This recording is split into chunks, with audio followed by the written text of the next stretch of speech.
Hello there guys. Finally we have a weekend where there is some sunshine. It's a beautiful day today down the allotment, so I thought I'd come down a little bit.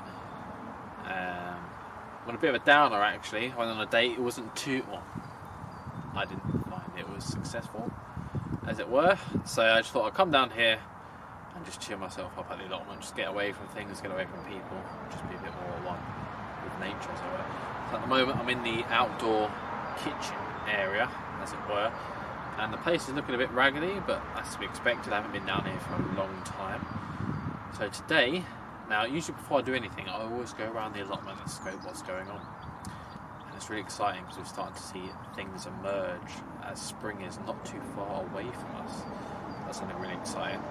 That being said, we have a storm approaching tomorrow, so well, to be honest, I mean, the greenhouse to the left of me only has 2 panels left on it on the roof, so I don't know if it's going to lose another panel. As long as I can find it, I'm not too worried as it is. I think this place has been battered enough, so I think you can withstand a bit more any battering. So today I thought I'd just come down and I'd just work on digging out a bed for the coming growing season.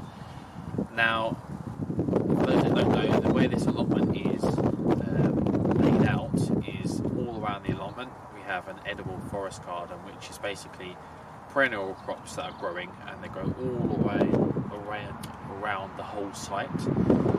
This provides a bit of shelter for the annual crops that are in the middle. This site is quite exposed to the wind, and so one thing I was finding, it's, you know, if it's sunny or if it's even in the winter, the exposure here was very high, so things will just find it harder to survive. So this change has happened for the last couple of years, so this is still going on as it were, but there's good signs, because what happened is in the middle beds, the annual beds, I was essentially moving some of the perennial crops, dividing them up and planting them, and I've got some good results, so they're growing, which is epic. Now I can actually see my camera flashing as my battery's about to die, so one of the things we're going to do now is we're going to get cracking and start digging out the annual bed. Okay, so I shall see you guys in a bit.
Here we have the crown of a yacon plant, okay, which is really good. This crop, grown by the Incas, it's another perennial crop, and we can propagate this in the spring. These tubers, might not be able to make out from me holding it here, I'll get another camera angle for you. They're usually much more bigger than this, and these are the ones you harvest. They're the ones you can wash, cut up and eat raw, or you can use them for various other bits and bobs. You can light fry them or whatnot. And the growing tips are the ones which obviously grow, so they're the ones we propagate for new plants. So this is quite an expensive crop. I got 3 growing tips for £12, so it's probably quite a few growing tips here, so it's a good bit of money here for this one little crop. as it were, so they're definitely worth learning propagation techniques. I'm just looking around because there is a robin that's hunting around, so hopefully we might get some good shots of him. Alright, let's get cracking. See you in a bit.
Here that I've just dug up is a cardoon.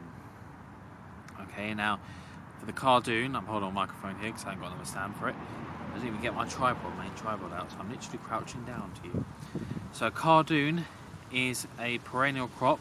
I believe it's in the Mediterranean where they eat a lot of this, and basically you eat the stalks here, so you harvest off the leaves. I think they are leaves, yeah, there's the stalky leaves as it were, and then you basically strip off the leaves around it. You then get a peeler, you peel away the spiky ridges, you then chop it up, you then boiling it, it's another term for it, okay, boiling it for a while, and then you can cook with it, as it were. So you'll find this a lot around the allotment, and this is a rogue one that I found, so I'm going to move this from the annual bed, which it currently has decided to grow in, and it's going to be planted in the perennial bed.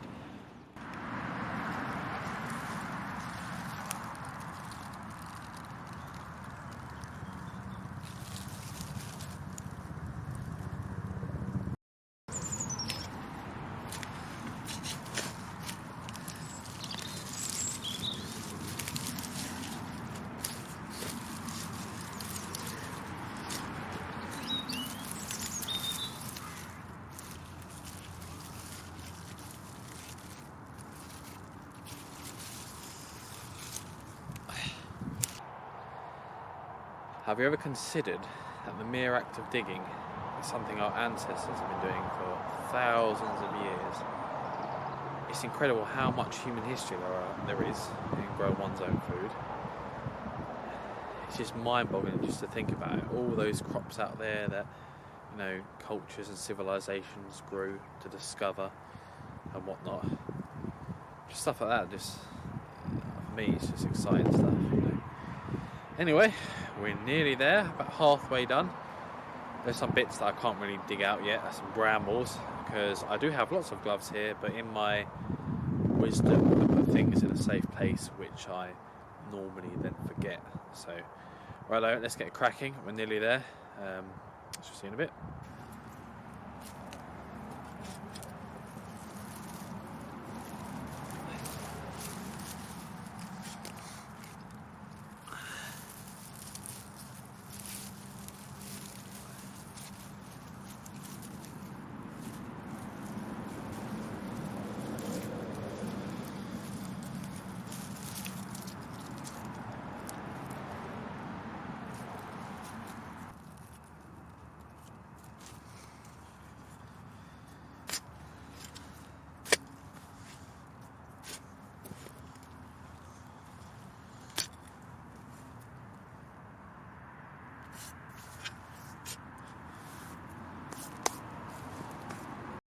And here we have it. So the first bed has been roughly dug over.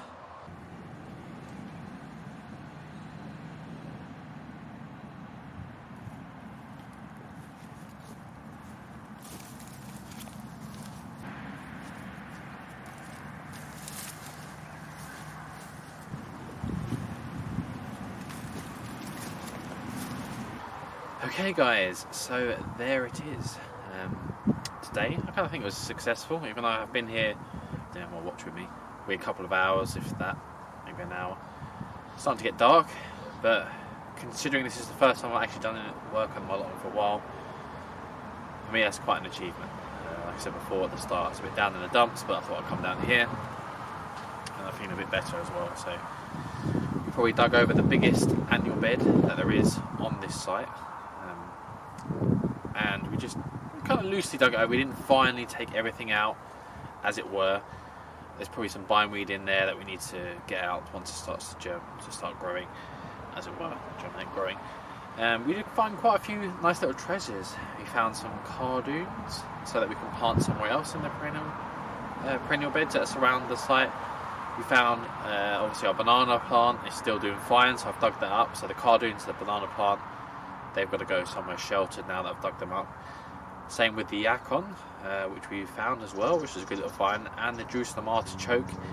We're going to propagate these. Now, like I said before, the harvest of this wasn't very good because of obviously the soil nutrients isn't the best, and obviously I've been neglecting the site as it were. We found that. What else did we find? And lots of beetroot. So now, this is another exciting thing about growing one's own food. Trying to learn what one can do with crops which are imperfect, as it were, or far from. I would say, well, the beetroot are quite woody, as usual. There's a helicopter flying over from the RAF base nearby. The beetroot is quite woody, so we'll see what we can do with it. We're going to try and post some pictures up, whatever I manage to do with it, as well. So yeah, I consider this a success, and hopefully I shall see you guys soon. The next time I'm going to come down here, I'm going to do a bit of weeding and tidying up the edible perennial beds, and probably do a bit more digging, as it were. But today, it's a success, I think. So I shall see you guys next time. Take care. Bye bye.